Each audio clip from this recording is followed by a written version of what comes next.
Hi, welcome to 6.3 Pre-AP Physics, Waves and Vibrations. Let's get started. Waves are absolutely everywhere around you. Sound waves, radio waves, microwaves, slinkies. We're going to play with those today. A wave is a disturbance that travels through a medium from one location to another. In a slinky wave, when we stretch the slinky from one end and hold it tight, it's at rest. This is known as its equilibrium or rest position. In order to introduce a wave, we have to first create a disturbance. We have to move the particles away from their resting positions.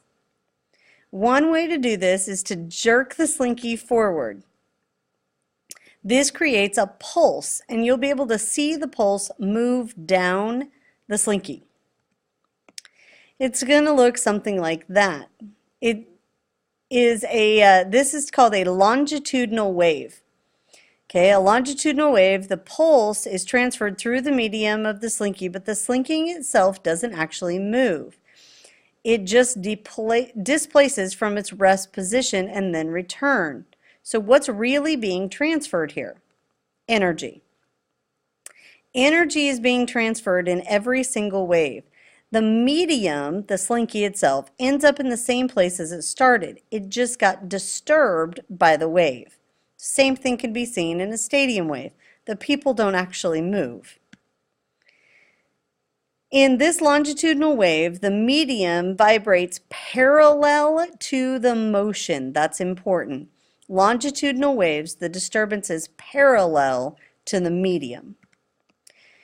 Second kind of wave is known as a transverse wave. In this wave, it's going to travel perpendicular to the medium. It's going to go up in the air, or for us, side to side.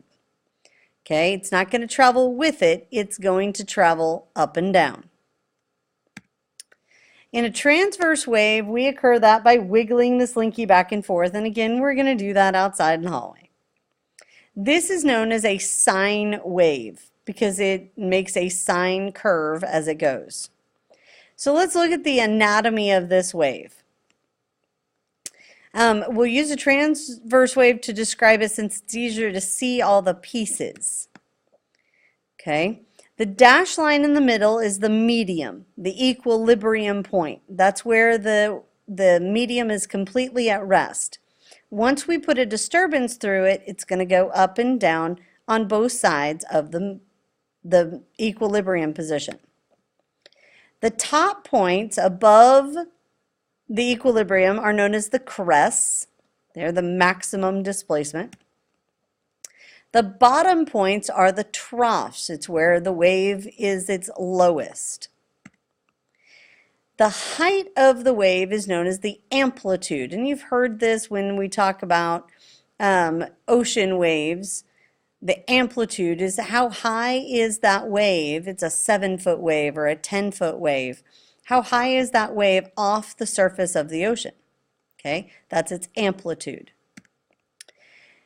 From crest to crest or trough to trough is known as its wave length. Okay, crest to crest or trough to trough is known as its wave length.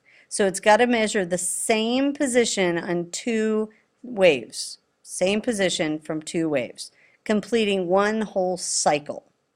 Now in a longitudinal wave, we don't have the same terminology.